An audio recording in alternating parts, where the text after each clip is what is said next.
पवित्र भोजन और परिमित भोजन। और इसमें एक बात का ध्यान और रखना है कि समय पर किया जाए। पवित्र भोजन, परिमित भोजन वो सही समय पर किया जाए, क्योंकि मैंने आपको पूर्व में एक संकेत किया था कि उत्तमोत्तम भोजन, गुणकारी भोजन, पौष्टिक भोजन भी यदि सही समय पर नहीं किया जाएगा तो वह लाभ के स्थान पर हानि पहुंचाएगा।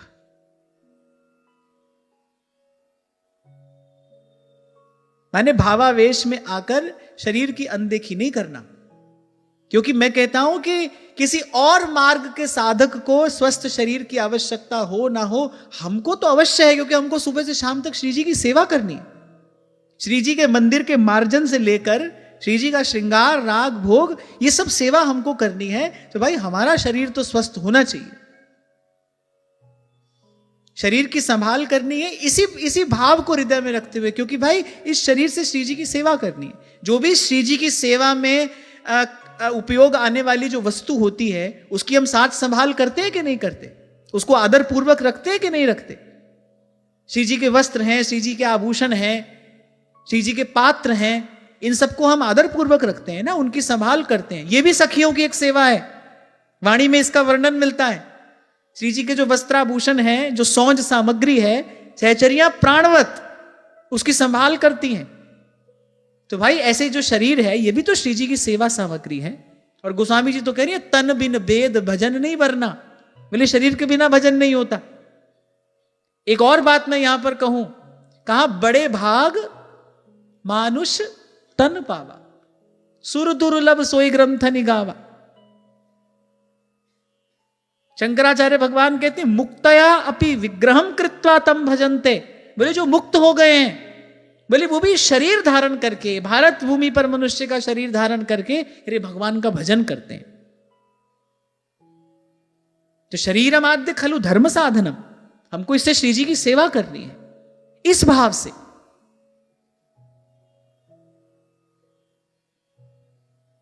कोई हमारी ओर आकर्षित हो, हम ऐसे दिखें, हम वैसे दिखें, इसलिए शरीर की ओर ध्यान नहीं देना है, क्योंकि शरीर से हमको श्री जी की सेवा करनी है, इससे भजन साधन होगा। इसके लिए जितनी आवश्यकता है उतना ध्यान तो हमको रखना चाहिए। ये बुद्धिमानी है, यही विवेक है, यही विवेक है। सार सार को गई रहे और थोथा दे उड़ाए। क्योंकि मैंने देखा ना, ये बात भगवान ने पूर्व में भी कही, फिर भी कह रहे हैं, माने महत्वपूर्ण है। और आपको मैंने कुछ दिन पहले कहा था भगवत गीता में भी भगवान ने बात कही, आहार की बात भगवान ने वहां पर भी की है। तो माने इसका अर्थ यह हुआ कि यह महत्वपूर्ण बात होगी। तो तीन चीज आ गई इसमें, पवित्र भोजन, सात्विक हो, परिमित, न कम न अधिक। कितनी सुंदर बात स्वामी श्री शरणानंद जी महाराज ने कही, पहले भोजन इतना करो पेट को पता ना चले। कम करोगे तो भी पेट रूठ जाएगा, आपको चैन से भजन नहीं करने देगा। कबीर जी तो अपनी वाणी में कहते हैं, कह रहे कि ये जो क्षुधा कुकरी है ना, मुझे वो इस समय दोहा याद नहीं है, फिर कबीर जी कह रहे कि जो ये क्षुधा कुकरी है इसको 2 टुकड़ा डालकर ही भजन में बैठना, क्योंकि भूख है भक्ति ना कीजय, यह माला अपनी लीजय माधो। भूख है भक्ति न कीजय, यह माला अपनी लीजय। तो पवित्र भोजन, परिमित भोजन, इसलिए ना अत्याहार ना अल्पाहार, मिताहार। आप देखो आपके शरीर का निर्वाह कितने में हो सकता है, सात्विक हो, परिमित हो। और तीसरी बात, सही समय पर भोजन किया जाए। क्यों? क्योंकि जो हमारी जठराग्नि है उसका सीधा संबंध जो है वो सूर्य के साथ में है, सूर्य की गति के साथ साथ।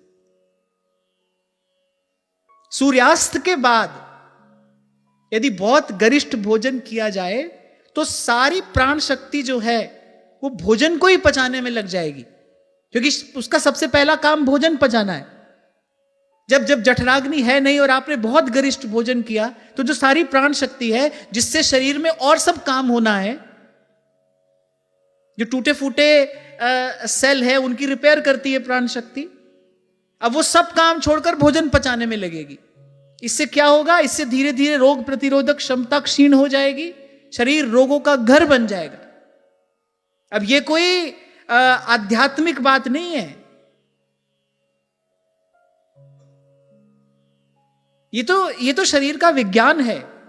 इतनी समझ तो हमको होनी चाहिए। अब कोई पूछे भाई वाणी में ये तो सब नहीं लिखा है, क्योंकि भाई जो पहले लोग थे उनको ये समझ थी।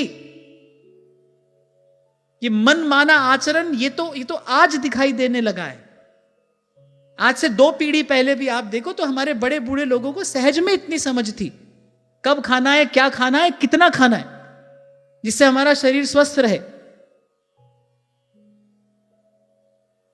ऋतुचर्या के अनुसार आहार विहार निश्चित किया जाता था।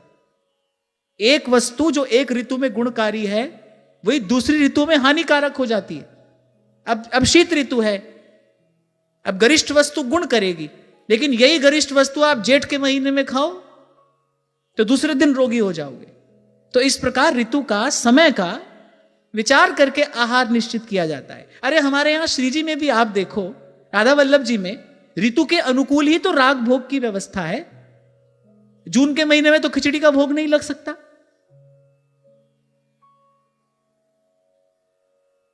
और ये बहुत महत्वपूर्ण है। मैंने बहुत साधकों को इसकी अनदेखी करते देखा है। इसकी अनदेखी का परिणाम क्या होता है? शरीर रोगी हो जाता है। फिर भाई जो रोगी शरीर हो गया, अब उस रोगी शरीर से हाय हाय करोगे कि राम राम करोगे?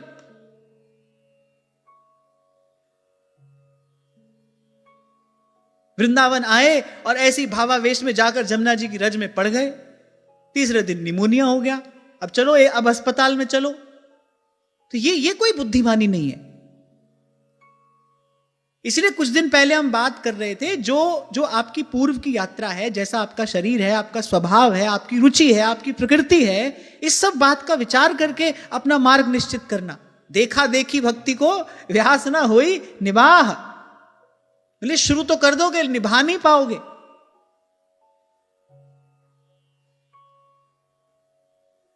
तो ये बहुत महत्वपूर्ण बात है। इसीलिए मैंने थोड़ा सा आपका समय लिया और थोड़ी विस्तार से इसकी चर्चा की। 3 बात ध्यान रखनी है भोजन में। क्या? सबसे पहले पवित्र भोजन। ये नहीं कि अपने मन में पिज्जा बर्गर खाने की इच्छा तो ठाकुर जी को भी वही भोग लगा दिया। नहीं, पवित्र भोजन होना चाहिए। रजोगुण प्रधान भोजन ना हो, उत्पात करेगा वो भीतर जाकर। श्री अनन्य अली जी महाराज ने स्वप्न प्रसंग में 4 जगह पर इसका वर्णन किया है कि किस प्रकार अनुचित भोजन करते ही वो जो सहज भजन भावना में रमा मन था, और ये कहां से कहां पहुंच गया। कैसे कैसे दुस्वप्न उन्होंने देखे, और उन दुस्वप्नों के कारण कितने दिन तक मन असहज रहा, विचलित रहा, केवल आहार बिगड़ा। कितने भजन भावना में पगे हुए रसिक हैं अनन्य अली जी महाराज। कैसी सुंदर उनकी वाणी है।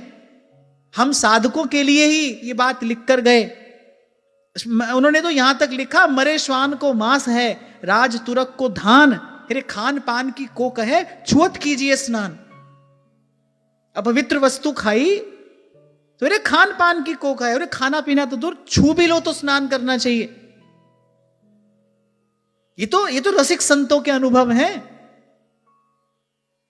इसलिए पवित्र भोजन माने सात्विक भोजन होना चाहिए। और दूसरा, उसकी मात्रा परिमित हो, रसना पर नियंत्रण हो। और तीसरा, समय अनुकूल हो, ऋतु के अनुकूल, समय के अनुकूल। ये सबसे पहली मांग है।